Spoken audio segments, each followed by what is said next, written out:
Today, Vauxhall's people movers share much of their design with the company's vans, which, if you're a family buyer prioritising practicality, is no bad thing.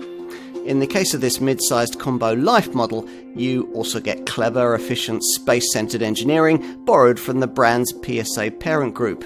And buyers are also offered the option of 5 or 7-seat interior formats and standard or long wheelbase body shapes, plus some clever MPV touches too. What strikes you within the first few miles at the wheel of a Combo Life is just how car-like this Vauxhall is to drive for a vehicle that shares its rear suspension and much of its design with a van. Particularly in the area of ride comfort. LCV-derived models often tend to be rather firmly suspended. Not this one. Light tarmac tears and minor undulations are dispatched with ease, and even speed humps and deeper potholes are only lightly felt inside the cabin. You can't have everything, of course, and this appropriate emphasis on ride comfort does also mean a little extra body roll at speed around tighter corners, though you'll only really be troubled by it if you drive this car in a way that the vast majority of owners never will. Refinement's not bad either, despite the vast interior space. And under the bonnet, well, given the current zeitgeist, you'll be pleased to hear that there's a decent petrol option, a 3-cylinder 1.2-litre turbo unit, which puts out 110 PS in its standard form, or 130 PS if you order it with the brand's 8-speed auto gearbox.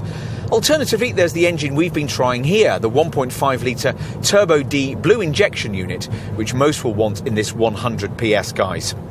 Using WLTP figures translated to the NED C2 cycle, this frugal unit can return a combined reading of 50.8 mpg and a CO2 return of 111 grams per kilometre. This Turbo D power plant can also be ordered in a pokier 130 PS state of tune with either manual or automatic transmission.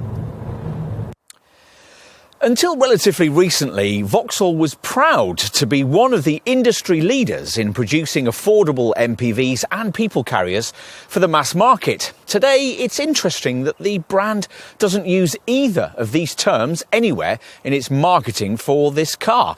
Not that it needs to. The practical, spherical shape makes this model's remit pretty clear.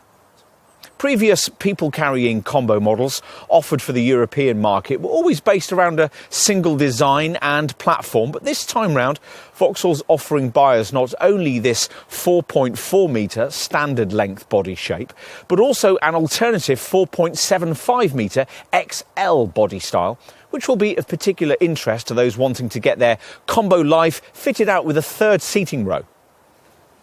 Let's take a closer look at boot space. Now, whatever way you specify this Combo Life, its cargo area will be vast. This standard length model has 597 litres of boot space to the window line, or up to 2,126 litres if you were to fold the rear bench and load to the ceiling. With the lengthier XL long wheelbase model, these figures would rise to 850 litres of boot space and up to 2,693 litres with everything folded. And in both cases, you could increase the available dimensions further if you were to pay extra for the optional fold-flat front passenger seat. Using that would give you enough loading length to accommodate something as long as a kayak inside this Vauxhall. If you just need the boot area, a nice touch is the way that the parcel shelf can be positioned at 2 heights and can take a reasonable amount of weight. Enough so as you could put the family dog on top of it with your shopping safe below. Enough with questions of load capacity, let's take a seat at the wheel. Now, it wasn't very long ago that a van-based MPV of this kind really felt LCV-like once you got inside it. And that's certainly not the case with this Vauxhall, or at least it isn't if you order it in a form that includes this large 8-inch capacitive centre dash screen, which comes as standard with the energy spec trim that most customers will choose. It offers easy access to DAB radio stations, hands-free phone connectivity and media streaming via Bluetooth or a USB connection.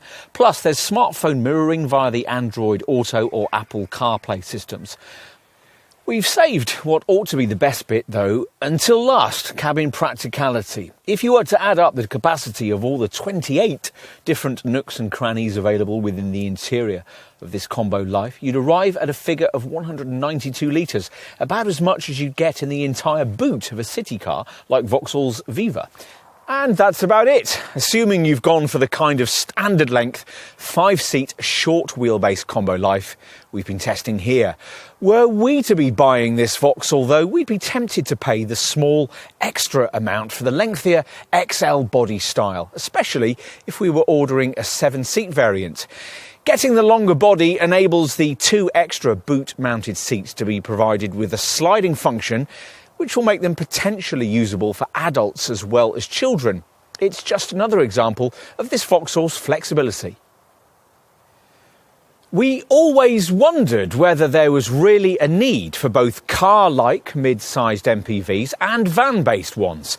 Vauxhall has clearly decided that there isn't, and this combo Life lends a bit of credence to the point of view that a van-based model is really all that modern families actually require. Whether it makes more sense than its very similar Citroën and Peugeot design stablemates is a key question, of course, but in this case, a quite subjective one.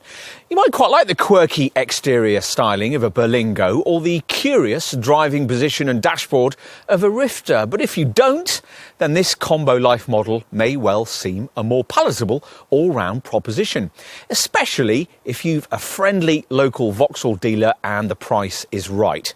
Should, as a result, you feel the need to get a Life, we could easily understand why.